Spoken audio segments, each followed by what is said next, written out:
सारे भारत में भगवान लहराएंगे। बोलिए श्री रामचंद्र की।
सारे भारत में भगवान लहराएंगे। हम सारे भारत में भगवान लहराएंगे। बोलो राम राम राम, बोलो राम राम राम, बोलो राम राम राम, बोलो राम राम, बोलो राम राम राम, बोलो राम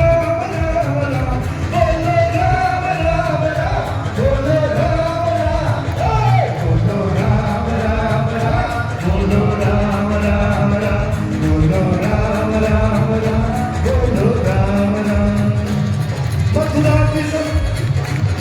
काशी भी सजाती है, मथुरा भी सजाएंगे। काशी भी सजाती है, मथुरा भी सजाएंगे। हर भारत में फिर से, हर भारत में फिर से भगवान लहराएंगे। हमारे बीच उत्तर प्रदेश के मुख्यमंत्री महाराज योगी आदित्यनाथ जी जो राम को आए हैं हम उनको लाएंगे। जो राम को आए हैं हम उनको लाएंगे। अरे सारे भारत में, अरे सारे भारत में भगवान लहराएंगे। अरे सारे भारत में भगवान लहराएंगे। बोलो राम राम राम, बोलो राम राम राम, बोलो राम राम राम, बोलो राम राम राम, बोलो राम राम राम, बोलो राम राम राम, बोलो राम राम राम, बोलो राम राम राम, बोलो राम राम।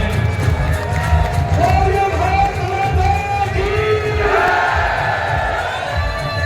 धन्यवाद, थैंक यू। भारत माता की।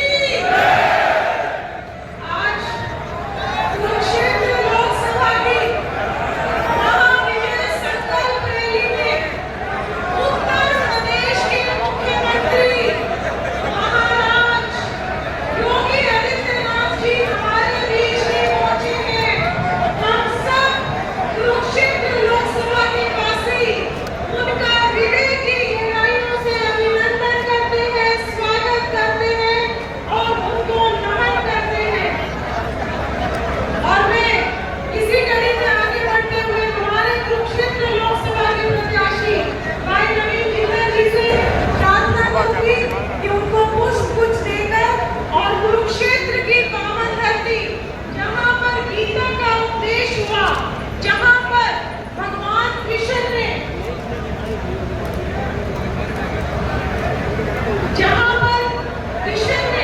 पूरे भगवान कृष्ण ने पूरे विश्व को किस तरीके से हम जिंदगी जिए इसका संदेश दिया, ऐसी पावन धरा पर आज महाराज योगी आदित्यनाथ जी के पहुंचने पर मैं बहुत मेरे लिए महत्वपूर्ण है यहाँ पर आना, क्योंकि मैं अयोध्या में प्रभु राम की पावन धरा से यहाँ पर आया हूँ और 500 वर्षों का इंतजार हमने वहां समाप्त किया है। तो यहाँ से लीलाधारी भगवान श्री कृष्ण का जो देश उन्होंने आज से 5000 वर्ष पहले भूमि पर दिया था, इस धरा पर दिया था।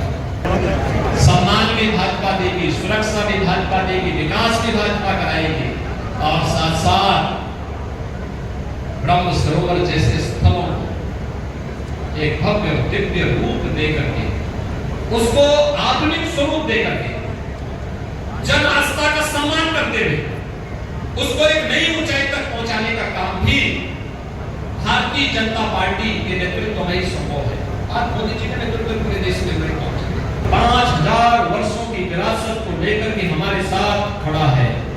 इस विरासत को संरक्षित करके इसको दिव्य और भव्य रूप देने के लिए यहाँ पर उस प्रकार के विजन का सांसद होना आवश्यक है और इसके लिए हमको नए आपसे हम लोग इसमें पूरा सपोर्ट करेंगे। ये तो भारत की सबसे दिव्य ज्ञान की भूमि है। गीता का उपदेश भगवान श्री कृष्ण ने इसी धरती को दिया था, यही से तो दिया था और इसी धरती पर हम लोगों को इसको फिर वही स्वरूप देना है। यहाँ मुझे गीता का उपदेश, मुझे कर्म का उपदेश, मुझे कर्मण्य अधिकार का संदेश जन जन तक पहुंचे। हम फिर से भारत को आत्मनिर्भर और विकसित भारत के सामने आगे बढ़ा सके, इसके लिए चुनाव हमारे लिए है। लेकिन बहनों और भाइयों, इंडी गठबंधन के लिए चुनाव सत्ता प्राप्त का एक माध्यम है और सत्ता प्राप्त किसके लिए, इनकी सत्ता प्राप्ति किसके लिए है, मुझे बोलने में कोई संकोच नहीं। बहनों और भाइयों, इंडी गठबंधन से जुड़े हुए जितने भी घटक हैं, इन सबके कारणों को आप जानते हैं।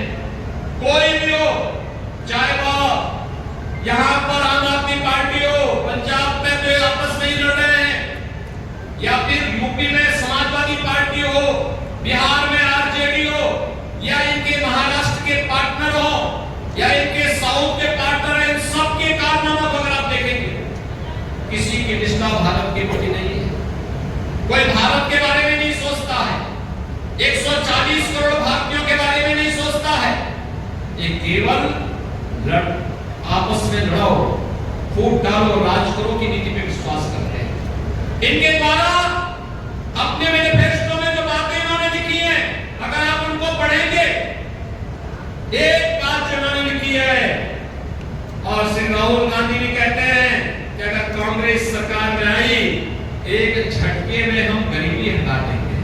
गांधी जो नारा देती थी, पोता भी 54 वर्ष के बाद वही नारा दे रहा। 1970 में श्रीमती इंदिरा गांधी जी ने कहा था गरीबी हटाओ का नारा दिया था, पोता भी कहता है। फिर उससे पूछा गया नहीं बताओ, तो उन्होंने कहा कि हम संपत्ति का सर्वे करवाएंगे और फिर उसमें वरासत टैक्स लगा देंगे। वरासत टैक्स आपने सेठ मित्रों का बयान पढ़ा ही होगा कि आपके बाप दादों की, आपके ग्रैंडफादर की, आपके फादर की जो लैंड होगी, जो प्रॉपर्टी है, चल अचल संपत्ति होगी, उसमें से आधा ये कब्जा करके और फिर उस प्रॉपर्टी को किसको दे देंगे, बांग्लादेश, पाकिस्तान और म्यांमार से आए हुए रोहिंग्या और मुसलमानों को आमंत्रित कर देंगे जिनका भारत से कोई लेना देना नहीं। साथियों, आप सभी से अनुरोध है, अच्छी सरकार चुनने के लिए अपने मत का अच्छा उपयोग करें, सही से उपयोग करें। मुझे उम्मीद है कि आपको ये व्लॉग अच्छा लगा हो। भारत माता की जय। वंदे मातरम।